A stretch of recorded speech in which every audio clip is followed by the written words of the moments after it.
un sens quand on entend le Hezbollah dire aux Israéliens « prenez des calmants pour garder votre sang-froid, des chaussures de sport pour fuir rapidement ». On n'est pas du tout dans la comédie, là. On n'est pas dans la comédie, et je crois que c'est également dans le contexte, justement, de la prise de force de l'Iran dans la région, parce que le Hezbollah n'est pas un acteur indépendant. Le Hezbollah ne fait pas ce genre de déclaration ou ne prend pas d'initiative de façon indépendante. Il est téléguidé par l'Iran, et on voit aujourd'hui, avec les derniers jours finalement de la défaite de l'État islamique, que ce vide est rempli par l'Iran aussi bien en Syrie qu'en Irak. Et cela donne un sentiment de puissance au Hezbollah, puisque finalement, au bout du compte, l'intervention militaire russe, elle a fini par permettre à Assad de garder le contrôle sur une partie de la Syrie. L'intervention militaire américaine et occidentale contre l'État islamique, finalement, le vide est rempli pas par les Occidentaux, mais par l'Iran. Et le Hezbollah sent qu'il a le vent en poupe.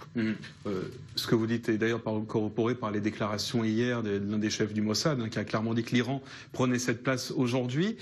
Mais dans le fond, quel est l'intérêt du Hezbollah aujourd'hui de déclencher un nouveau conflit avec Israël au lendemain même de ces célébrations, entre guillemets, des 11 ans du précédent conflit? Alors d'abord, on ne sait pas si le Hezbollah veut déclencher un nouveau conflit, mais on sait que le Hezbollah est en train de tester le terrain, justement, avec cette montée en puissance de son soutien iranien.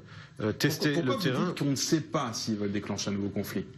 Ça fait partie des services secrets. On n'a pas une certitude sur les intentions du Hezbollah. En tout cas, quand on n'est pas au cœur du pouvoir et qu'on a les informations qu'ont les décideurs. Oui, mais en tout cas, les déclarations d'hier, les provocations sur Internet qu'on découvre aujourd'hui, est-ce que cela ne va pas dans un certain sens? Ça va dans un sens, mais pas forcément dans la volonté de déclencher un conflit. En revanche, il est très probable qu'il s'agisse d'une volonté du Hezbollah de tester l'administration américaine, justement face à cette montée en puissance de l'Iran qui est en tandem avec la Russie, pour voir finalement est-ce que les États-Unis vont faire quelque chose face à ce qui est pour eux un revers géopolitique au Proche-Orient, à cause, comme je l'ai dit, paradoxalement, de leur victoire finalement contre l'État islamique, mais qui se solde finalement par une prise de pouvoir encore plus importante de l'Iran et de la Russie dans la région. Donc il n'est pas impossible que justement ce que le Hezbollah est en train de faire, c'est de tester l'administration Trump.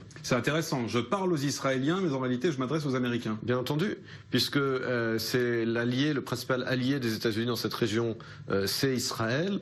Et que, bien entendu, que le Hezbollah ne va pas menacer directement les États-Unis, contrairement à la Corée du Nord. On n'imagine pas le Hezbollah menacer de lancer ses missiles contre les États-Unis. Il n'en a pas la capacité physique. Donc la menace indirecte, c'est vis-à-vis d'Israël. Emmanuel Navon, on sait combien le déroulé des opérations israéliennes lors de la Seconde Guerre du Liban ont été extrêmement critiqués, de nombreux rapports, le traumatisme de nombreux soldats qui ont vécu sur le terrain une opération mal préparée. Aujourd'hui, en cas de conflit, est-ce que l'armée israélienne est prête ?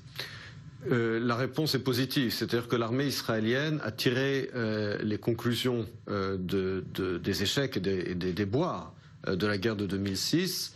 Les leçons ont été apprises, les leçons ont été retenues par l'armée depuis de nombreuses années d'ailleurs, en termes des exercices et également en termes de matériel et en termes des différents scénarios possibles vis-à-vis du Hezbollah.